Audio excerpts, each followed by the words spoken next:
Chào các bạn đã đến với trận cầu rất là hấp dẫn giữa hai đội.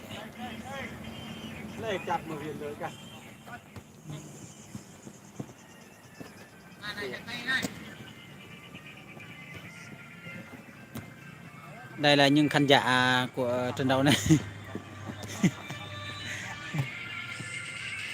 Anh này vừa khán giả vừa là Pha khăn chơi.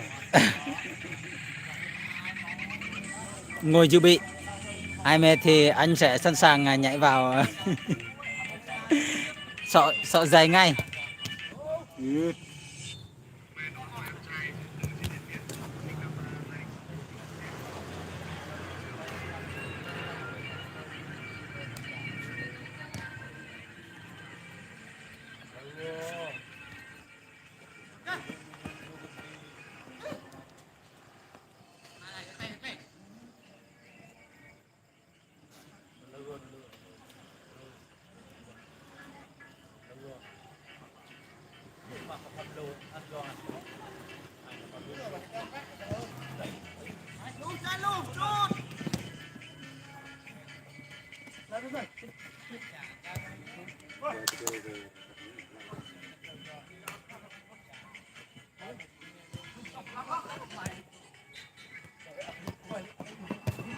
Rất hay.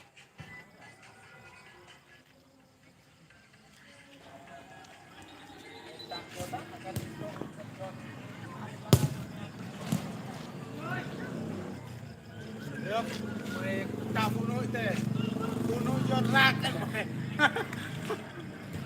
Đây là những khán giả VIP.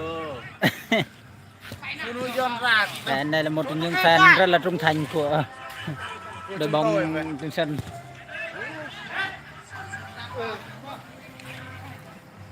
Hay chưa?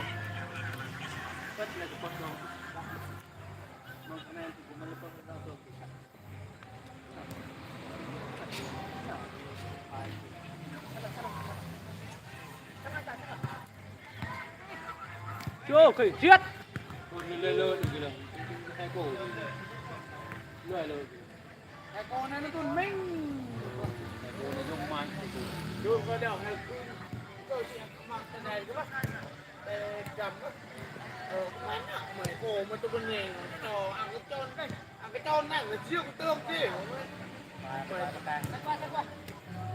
đó mà tài nữa mà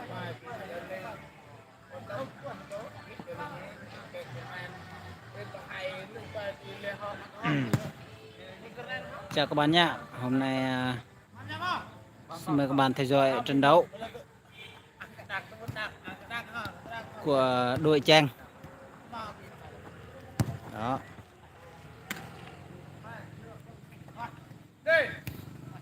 Tuốt ảo mày. Nợ một đạo mà tôi tuốt ảo. Nó có tuốt, nó có đạo tuốt.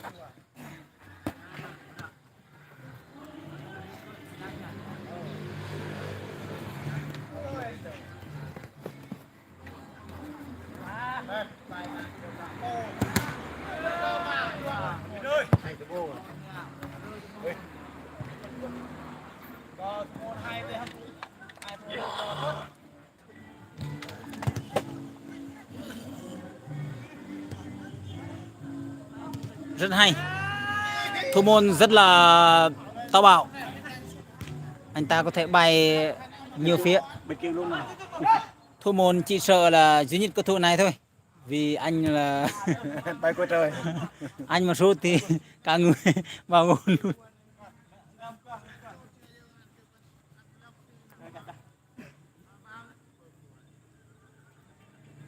chơi đi tập Sút vào.